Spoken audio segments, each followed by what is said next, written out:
रिंकू राजपूत जी, अभी 5 साल से पिछले अमेरिका में WWE में रेसलर हूँ। अब माता पिता नहीं रहे इस दुनिया में, बट मन होता है कि उनकी भक्ति नहीं कर पाया। गुरुदेव, आप मेरे सपने में आए थे और नाम दिया महाराज जी। अभी मेरे मन में ऐसा आ रहा है कि मैं अमेरिका में रह के रेसलिंग करूं या भारत आकर भक्ति करूं और भारत भूमि की सेवा करूं। महाराज जी, कुछ समझ नहीं आ रहा, आप कृपया मार्गदर्शन करें, क्या आगे का निर्णय लूं। देखो, हमारी दृष्टि में चाहे अमेरिका हो, चाहे भारत हो, या कहीं भी विश्व में, हमारे ठाकुर जी का ही सारा वैभव है। अनंत ब्रह्मांड उन्हीं के हैं। सकल भूमि गोपाल की, या में अटक कहा। कहीं भी रहो, प्रभु के होके रहो। माता पिता के रूप में, सारे जगत के रूप में मेरे ही ठाकुर जी महाराज विविध रूपों में खेल रहे हैं, दूसरा कोई है नहीं। शरीर बल ये टिकाऊ चीज नहीं है। आज है, कल शरीर नहीं रहेगा। आज शरीर स्वस्थ है, कभी अस्वस्थ भी होगा, क्योंकि ये मरण धर्मा शरीर है, परिवर्तनशील है। महाबल भगवान का आश्रय है। सब बलों के केंद्र महाबल भगवान है, उनसे बढ़कर कोई नहीं है। जहां भी हो वहां भगवान के हो, ऐसा भाव रखो।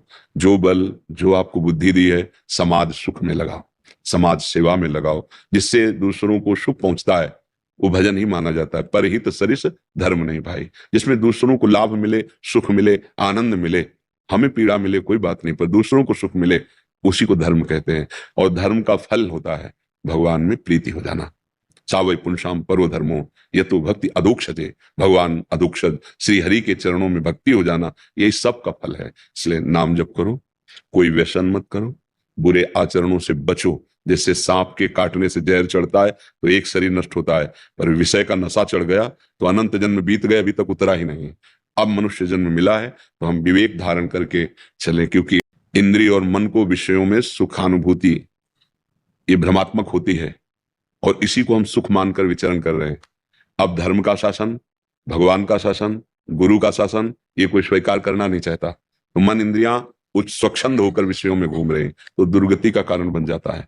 इसलिए प्रार्थना है, कहीं भी रहो भगवान के होके रहो, भगवत स्मरण परायण रहो। और जब आपको लगे कि लौकिक उन्नति कोई उन्नति नहीं है तो भाग जाओ।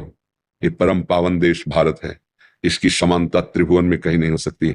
भगवान के विविध अवतार यहाँ हुए। आप देखो, त्रिभुवन में भारत जैसा, ये कोई हमारा देश इसलिए हम कह रहे हैं ऐसा नहीं, जहां भगवान के विविध अवतार, जहां भगवान की पावनता छाई हुई है।